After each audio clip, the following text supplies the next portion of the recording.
Today, we use terms like Manhattan Project and moonshot to describe hard and important challenges that must be solved through science.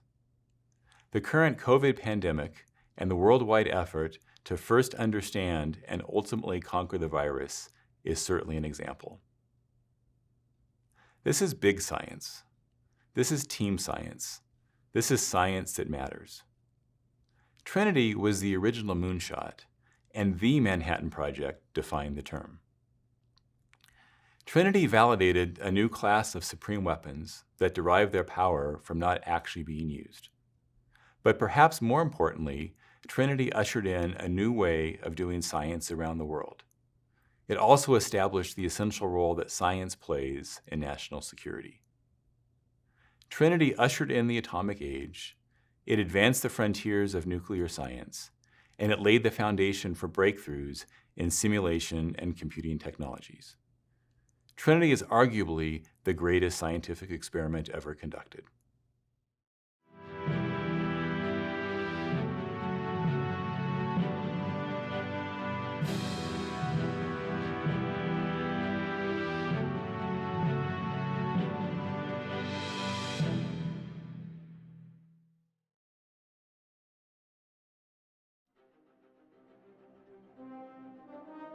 In 1943, the Pajarito Plateau in northern New Mexico was transformed for a top-secret, wartime scientific project to harness the power of the atom, to discover and deliver an atomic bomb, to determine the outcome of World War II. It was a scientific enterprise unlike anything the world had seen. Top scientists from around the world led the effort at present-day Los Alamos. Previously, they only knew each other by reputation. They came together at a laboratory that didn't exist and delivered, not just a scientific breakthrough, but a product that worked. The Trinity test, the world's first nuclear explosion. This was groundbreaking science and engineering. It was not a foregone conclusion that the gadget would work. On July 16, 1945, at 5:29 in the morning,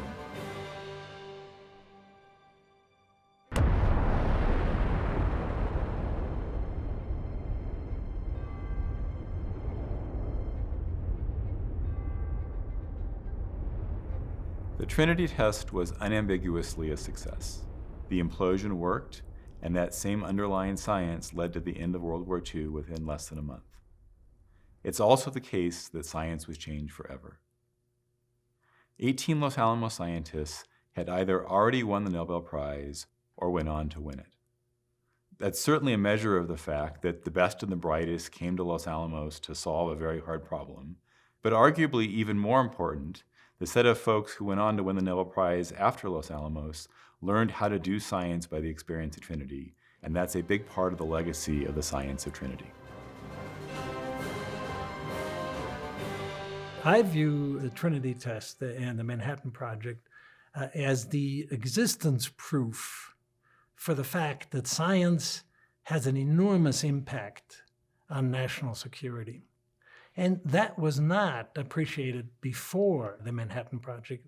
It brought together the organization and it relied on the fundamental science and the scientists in order to be able to make it work. No one field of science would be able to do something as monumental as Trinity because there were so many fields of science that were required. It really does represent the capstone of decades of innovation and discoveries in many fields coming together for an important purpose during the deadliest war in human history. Normally, when we think about science, we say that we can't schedule discovery. That was different in the Manhattan Project. There was clearly a deadline and an urgency that went with it. And a big motivator for a lot of the scientists was the fear that Nazi Germany would create this weapon and have a nuclear monopoly before we would. And this was a pretty legitimate fear. Fission had first been discovered in Nazi Germany, and a lot of the scientists who came to Los Alamos were from Axis powers, and they were very aware of the scientific capability of Nazi Germany. the Manhattan Project welcomed the best in the world to come and work here at Los Alamos. In many cases, they were people that fled Hitler's Germany. So you had all of these incredibly bright scientists, and we welcomed them with open arms into the most sensitive project of the American government during the Second World War. A remarkable group of scientists, some of the greatest minds in the world. And in an amazingly short time, less than 2 years, they were able to create concepts for weapons that proved workable.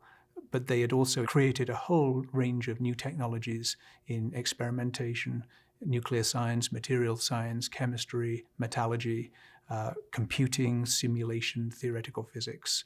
And the fact that Manhattan Project scientists could translate discoveries to product against an urgent deadline was a key feature of Trinity Science. One of the great traits of the researchers at Los Alamos during the Manhattan Project was their adaptability. The scientists and engineers had decided that we would take the two paths to the bomb, plutonium path and the uranium path. And the initial design was the simplest design, and that's a gun type assembly. Part of the way through the program, it became apparent that plutonium was not going to work for a gun-assembled device. And at that time, the entire workforce rapidly reoriented to focus on developing an implosion device using plutonium. The Trinity experiment was conceived because a proof of principle was needed, a confirmatory experiment was needed to prove out this completely new pioneering implosion concept. But to understand that, we have to jump back a year earlier when Segre made a key nuclear data discovery related to plutonium spontaneous fission that led to the lab abandoning the gun bomb idea for plutonium. They had the type of talents that made it possible in this incredibly short period of time to completely switch over the design for the plutonium bomb to an implosion. That implosion concept involved lenses of high explosives compressing a solid plutonium gadget. But Oppenheimer and Groves realized that there was sufficiently number of new features in this concept that it had to be experimentally tested before it could be used in combat.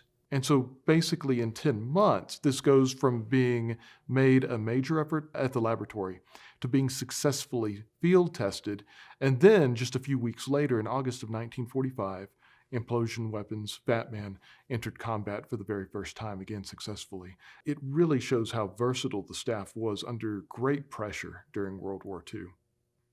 It's often the case in science that we talk about standing on the shoulders of giants. One of the things that's most inspiring about the science in the Manhattan Project is that there were no giants on which to stand. They defined the field. Plutonium barely existed in its atomic form when the war started. The fields of actinide chemistry, of plutonium metallurgy, and nuclear physics as it applies to various kinds of nuclear fission were invented and created for the very first time at the Manhattan Project. In 1941, there was less than a microgram of plutonium that had been discovered, and that generated 3 main chemistry challenges for the Manhattan Project. The first challenge was to find a method for the production of plutonium on a large scale. The second was to devise a method for its chemical separation and purification. And the third was the scale-up of the chemical separation from micrograms to tens of kilograms. It's a factor of 10 billion. Fortunately, Enrico Fermi solved the first problem by demonstrating the first nuclear chain reaction in uranium in December 2nd, 1942, meaning that you could prepare plutonium in a nuclear reactor. The problem of separating and purifying plutonium, however, came down to understanding the chemical properties of plutonium well enough that you could separate plutonium from the enormous quantities of fission products and uranium. Getting it separated and purified was absolutely essential for safe handling. At the end of the day, 1 to 1.5 tons of fuel would result in 300 to 450 grams of plutonium per day. Moving from the discovery of a few atoms of plutonium to a scale-up of tens of kilograms in a huge industrial process was one of the great technological achievements of the 20th century. and one of the great legacies of Trinity. A key challenge of the actinide science of the Manhattan Project was understanding plutonium metallurgy. The metallurgists had to figure out what its properties were and how to machine it in a form that worked for Trinity. The most complex element in the periodic table. And it's the most complex element not because of its nuclear structure, but because of its electronic structure. And its electronic structure then governs essentially all of the metallurgical and the engineering properties of the material. It turns out that plutonium in its pure form behaves like cast iron. So one of the challenges Manhattan Project scientists had to take on was, could they alloy plutonium to make it a more useful form? And the guy who was leading that charge was as much of a hero for the metallurgist as many of the physicists like Hans Bethe or Enrico Fermi or Oppenheimer would be for the physicists. And that was Cyril Stanley Smith. And what the metallurgists were able to do, led by Cyril Stanley Smith, one of the foremost metallurgists of that time, they were able to essentially tame this exotic element. They developed alloying strategies for plutonium to stabilize a structure that was ideal at room temperature. If you add a little bit of aluminum, it makes the plutonium behave significantly better from an engineering standpoint. But as it turns out, the physicists didn't like the aluminum addition. It would actually give what we call an alpha N reaction and make neutrons. And once you make neutrons in something you're trying to implode, then you can get a fizzle. And so at that point, then they moved back and said, okay, let's go down the periodic table, get the same sort of chemical alloying effect, but get a heavier alloying element, and that was gallium. And in fact, today we still use plutonium-gallium alloys. Those are our state-of-the-art for plutonium metallurgy. As we look at the challenges we still have with plutonium, in a world without nuclear testing, we need to understand things better. We need to be able to use all of the latest tools, be they new experimental capabilities, be they advanced computational capabilities. And that's where the next generation comes in. So I would say we left enough for the next generation to actually be able to understand plutonium better so this laboratory can continue to do its job of stockpile stewardship. The Manhattan Project coincided with the birth of nuclear science. So much was not known at the time. Interestingly, at the beginning of the project, there were some very lucky guesses they had. They were tremendously clever and intuitive people. Oppenheimer and Bethe and colleagues actually had a pretty good guess at the first critical mass of plutonium based on their understanding at the time. But during the project, they realized that they had to determine the fundamental fission cross-sections, fission spectra, the multiplicity of neutron emission accurately to be able to calculate the efficiency of the weapon and to be able to design the Trinity test. Bethe was very articulate about the need to understand those fundamental constants. And in the process, they had some great surprises, some great discoveries, and some tremendous disappointments. The main disappointments were that their first guess at the plutonium fission cross-section turned out to be a lot lower than what they expected. However, luckily, balancing that, the multiplicity of neutrons turned out to be far higher for plutonium than uranium, and they hadn't expected that.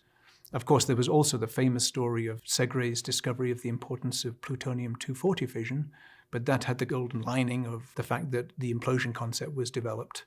By the end of the project, Los Alamos was recognized as the leader in the community for nuclear science. Vast breakthroughs occurred in computational simulation, in fundamental nuclear theory, in accelerator development, and these subsequently led to some of the important breakthroughs in science in the 20th century. Trinity was the first product of the union between big science and large-scale scientific computation. It introduced a whole generation of theorists and experimentalists to the power of numerical solutions to otherwise intractable nonlinear problems. The first computers at Los Alamos were human. They were mostly women drawn from the families of the scientific staff. Josephine Elliott, Michi Teller, Kay Manley, Mary Frankel were among the first computers to work at Los Alamos. By the summer of '43, professional computers from the Women's Army Corps augmented the computing staff to about 20 computing personnel. Later that year, Hans Bethe discovered that the hand computing effort was being overwhelmed by the volume of neutron diffusion calculations, and under recommendation he ordered a collection of IBM punched card accounting machines that could augment the hand effort. By the time the machines arrived in 1944, the lab's main research effort had shifted to the implosion weapon. Oppenheimer brought John von Neumann, the renowned mathematician, on board. Von Neumann confirmed that implosion was going to be an efficient design choice, but it would require a massive computational effort to make it work. The human computers and the IBM punch card equipment were called upon to conduct simulations to determine which design would be the most viable. The final design of the Trinity device was selected by the lab's leadership in large part based on the simulations demonstrating that it was the design with the greatest chance of succeeding. The success of Trinity validated the computational effort, and it demonstrated to a generation of scientists the power of numerical simulations for solving problems that otherwise couldn't be approached. The work on Trinity also spurred a lot of key figures to pursue new technologies and methodologies. One of the most important of these introductions was John von Neumann introducing Los Alamos to the ENIAC project, which resulted in the first large-scale computation ever done, which was a feasibility assessment for thermonuclear weapons. In the SCC today, the aptly named Trinity supercomputer is the culmination of a long process of Los Alamos being deeply involved with the development of digital computing, extending all the way back to the Manhattan Project. But one of the most important tools that came out of Los Alamos was a demonstration of how important computing is in these technological enterprises. For more than 70 years, Los Alamos has invested in and helped discover the state-of-the-art of high-performance computing and applied those computational techniques when partnered with advanced simulation and theoretical models to predict the performance of our weapon systems, either when we validate them in testing or in the last 25 years since we've not done any nuclear test and yet retained our predictive confidence in the nuclear stockpile. An important element of the success of science during the Manhattan Project and in Trinity was that the goal was not just a scientific result, but actually a product that worked. Advanced imaging was critical to understand how the weapon was performing and if it would work. How do you look inside this device and see how smooth that implosion is so that you can predict what the performance is going to be? The Trinity project developed 3 kinds of radiography. RALA stood for radiolanthanum. They put a radioactive source in the center, which generated gamma rays that you could measure on the outside to get an idea of what was going on in that imploding shell. The X-ray method was essentially taking commercial off-the-shelf X-ray machines, turned out to be too complicated. However, the X-ray work was very good for small scale, so the X-ray method kind of changed course in providing critical information to the project. The most successful radiography method was the Betatron method. The best source available was the newly developed Betatron. The best detector was the cloud chamber. So they coupled these 2 technologies together, getting a shadowgram of the inside of the imploding device. As the stockpile evolved, we developed Fermex. This high-energy electron accelerator produced X-rays that could penetrate the large-scale implosions. It was a workhorse for the developing stockpile at the time. In 2008, born out of stockpiled stewardship where we knew we couldn't test anymore, we needed even better and better data of what was going on inside that implosion. That was the advent of the dual-axis radiographic hydrotest facility, known as DART. DART provides exquisite pictures from different views and in different times. The clarity of the pictures at DART, the drool factor, is impressive. The Science of Trinity clearly changed the arc of the fields of actinide science, of advanced imaging, and of simulation and computing. But perhaps more importantly, Trinity science represents a change in how we do science. One of the things that Trinity really taught us as a laboratory was how to take on problems that are unusually large and complex and multidisciplinary. The Manhattan Project is a term that has entered our vernacular to describe a program that requires expertise in a wide variety of areas and a large number of experts to execute. The Manhattan Project and the Trinity test, which was the culmination of the scientific part, changed the world, and it changed the world dramatically. Although Trinity demonstrated the possibility of atomic weapons, and in fact 2 were used shortly thereafter, for the intervening 75 years, nobody has used nuclear weapons because showing that they were possible and showing their destructive power Brought a sense of restraint and stability to the enormous rate of killing that we saw in the first half of the 20th century. The Manhattan Project, when you look at it as a whole, and of course its scientific culmination was Trinity, represents a new era in human history. And that's something that cannot be said of very many individual events or many times in history. It was the advent of a new age, and an age that would be full of incredible promise as well as unprecedented perils. The legacy of the Manhattan Project and Trinity is certainly the United States' nuclear deterrent and our national security enterprise.